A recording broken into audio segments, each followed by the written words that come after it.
Friends, मैं chocolate cake की recipe share कर रही हूँ जो कि बिल्कुल मार्केट जैसा बनने वाला है।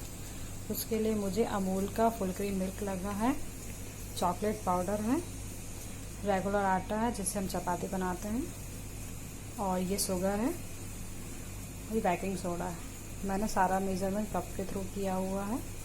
आप भी अपना मेज़रमेंट किसी भी आपके पास कप होगा तो उससे कर सकते हैं, अदरवाइज़ आप कोई भी आपके घर पे छोटा कप या कटोरी या कुछ भी होगा ग्लास के थ्रू भी कर सकते हैं। उसके लिए आपको 1 कप आटा, half cup sugar, half spoon baking soda, 1 cup milk और हाफ कप आपका चॉकलेट पाउडर आएगा।